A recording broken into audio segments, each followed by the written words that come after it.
The Film Festival.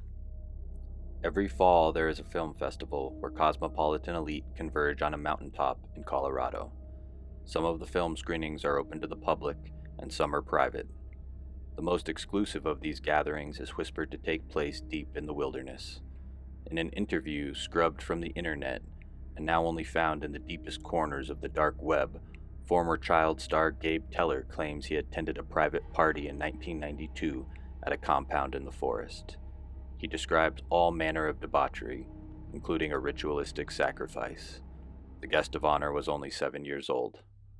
Mr. Teller died of an overdose in 2020.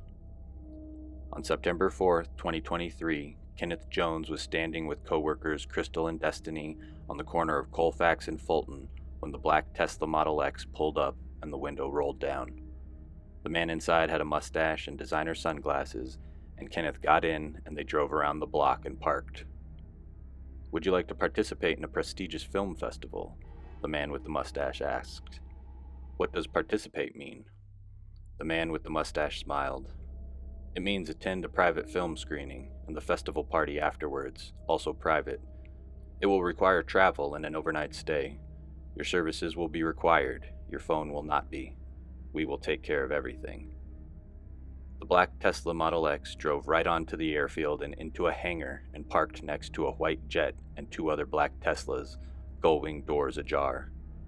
5 young men with dark skin stood beside the jet. Kenneth was one of 6 guests on the flight bound for Telluride.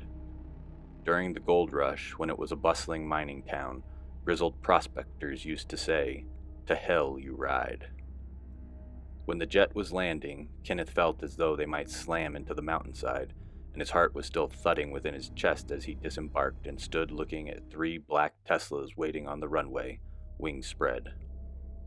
The 6 guests were driven farther up the mountain to an automated gate which opened, and the train of black SUVs continued to climb for another mile before circling and parking at a glass and stone mansion. A young woman in a business suit was waiting when they parked. She said her name was Charlotte, and she showed the young men inside.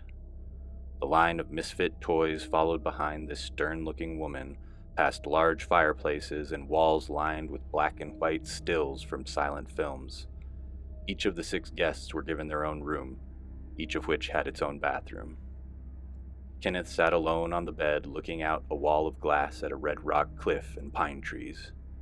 He heard a knock and the door opened, and Charlotte entered holding a silver tray. On the tray was a glass of water and a pen-like syringe. "We need blood." "Why did you fly me out here, if I might not be eligible?" Charlotte said nothing. Her suit was black with very thin, fine pinstripes. "Whatever." She drew the blood and left Kenneth alone, rubbing his arm and looking out at the red rock cliffside. Kenneth showered in the stone and glass bathroom and applied lotion that was on the countertop. It was good stuff, and he looked at the label but didn't recognize it. When Kenneth emerged from the bathroom, there was a young blonde girl sitting patiently at the bedside table. She applied his makeup and styled his hair and dressed him in a stunning red gown and heels. Charlotte summoned the 6 guests all together. Kenneth walked in line wearing the new, brightly colored gown, heels clicking, to a large banquet hall with ceilings that must have been over 50 feet high. The room was sparsely populated with people in all kinds of attire, everything from sweatsuits to tuxedos.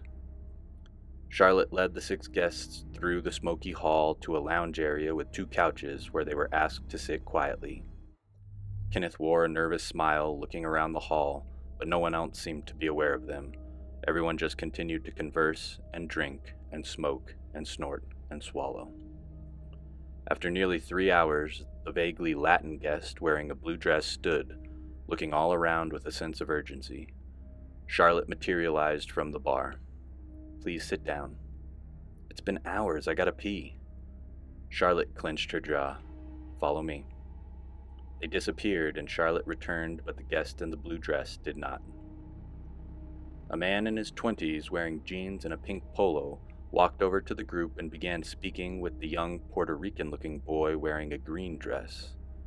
The rest of the group tried to inconspicuously listen while appearing to look away. The man in the pink polo spoke of nothing of great consequence, commenting on the boy's eyes and skin. After a few minutes, the man in the pink polo took the guest's hand and guided him through the large hall, stopping only to spin the boy and the green gown dramatically for the other partygoers before exiting the room smiling. Over the next hour, this happened 3 more times to each remaining member of the group except for Kenneth, who remained sitting alone in the lounge area, a single red beacon. Slowly, the great hall emptied, and only one man in a tuxedo remained at the bar. The man's back was turned towards Kenneth, but he was thin with white hair. After the man finished his drink, he stood and turned and walked directly up to Kenneth and stood smiling. "My name is Walter. This is my home. I'm very pleased to have you here this evening." "It's very nice being here, thank you." "How polite. I've had my eyes on you all night. You're quite striking in that red dress." "Thank you." "You're welcome. Could I ask you to escort me to my bedchamber, please? I feel like turning in early. I've seen more than my fair share of screenings. Those boys can have their fun. I'm sure we'll manage." "Yes, sir." Kenneth followed the old man through the stone mansion, past the black and white stills of the silent era, past the fireplaces, and past a screening room where the rest of the guests sat in the dark, the light of a film flickering upon them. In passing, something odd about the silhouettes of the audience caught Kenneth's eye. Then he noticed on the large screen hooded figures walking through the dark woods with torches, a naked infant in the arms of the leader. "This way, please." The old man said this without turning around, just as Kenneth was stopping to step back and look at the screen again, but he continued forward without question, catching up to the steady pace of the white-haired man. "Thank you." The old man's room was barren. Nothing hung on the walls, only a rug on the floor below the bed. A doorway was on the far wall to what looked like a closet, and Kenneth noticed a safe within. Without saying a word, the old man disappeared into that doorway, leaving Kenneth standing alone near the bed. He shifted his weight and arched his left foot out of the red heel and looked at the safe again. It was green with brass finishings, and it looked old, and the door was slightly ajar.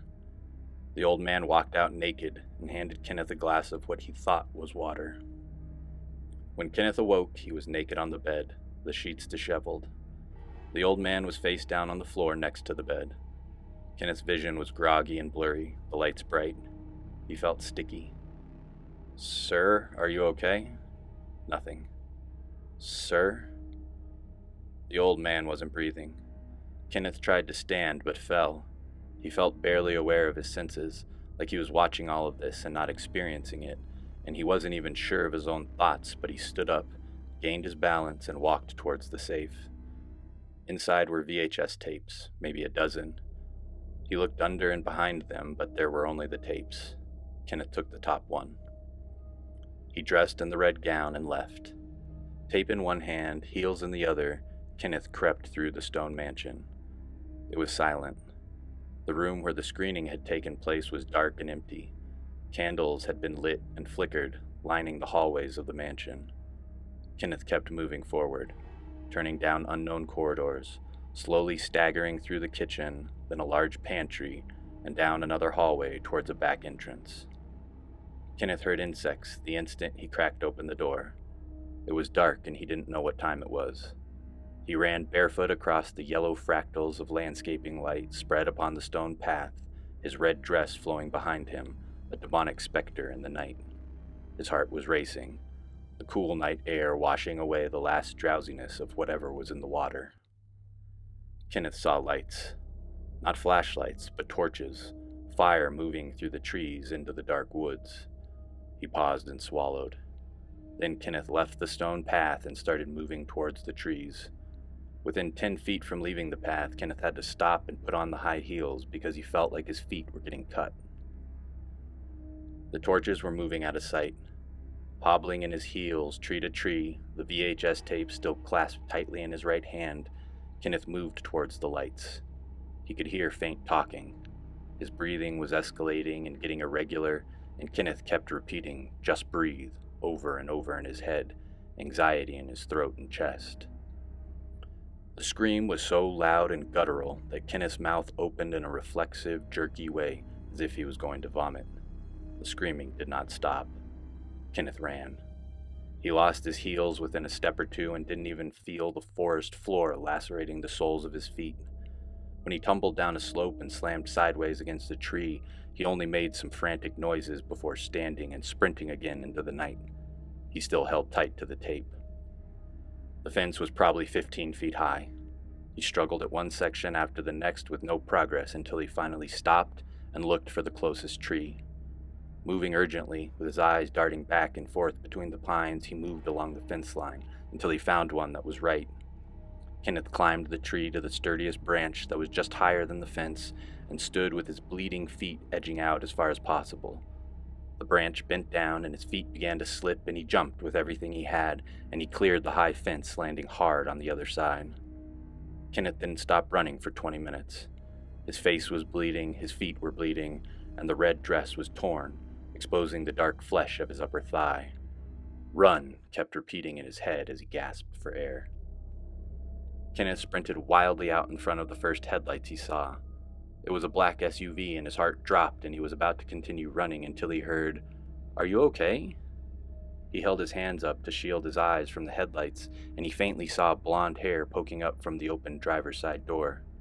"Miss, are you okay?" Kenneth could only cry and stutter out snot and spittle. The black SUV, driven by the blonde woman with Kenneth in the passenger seat, parked next to a black Tesla Model X in front of the Ridgeway Sheriff's Station. Kenneth's heart began escalating and his eyes scanned outside of the car, but he saw nothing. "Okay, here we are, honey. What's the matter? We're here. You're safe." Kenneth clutched the tape against his stomach, his mind racing. Then he opened the car door and without a word ran into the night. The blonde woman yelled after him, but only stood there and watched him go. Kenneth didn't look back. On the edge of town, in a dispensary parking lot, a couple driving a car with California plates offered to give Kenneth a ride. They were going all the way to Denver. They would be happy to take him. "Just don't kill us," they joked, kind of nervously, looking the bloody boy in the torn dress up and down. Back in the city, Kenneth immediately packed what he needed from his apartment and left it for the last time. He stayed with Destiny. They watched the tape together. There was no sound on the recording, and it was grainy and dark. There was a line of people in black cloaks leaving a screening room and walking down a corridor with candles on the walls. The procession exits the mansion into the night and enters the forest. The video cuts and the cloaked figures are circling up facing each other in a small clearing. There is a large, cracked, rectangular boulder in the center of the circle of figures. You could tell there was talking, but still no sound. The circle of figures breaks, and a young girl of maybe 7 is led into the center of the circle, which closes behind her. She is crying. Destiny didn't want to keep watching. Kenneth made a recording of the tape on his cell phone and brought the original to Officer Michael Jackson, a 13-year veteran of the Aurora Police Department. 2 days later, Officer Jackson was struck and killed by a passing car on the highway during a routine traffic stop. The vehicle that hit him kept going, and the driver was never caught. According to Destiny, the next day she saw a man with a mustache shove Kenneth into the back of a black SUV. She never saw him again. Officially, Kenneth Jones fell to his death in downtown Denver. Supposedly, he ran full speed at a plate glass window on the 33rd floor, hitting it with enough force to break through and fall to the sidewalk below. The rumored VHS tape taken from the bedroom safe was never seen again.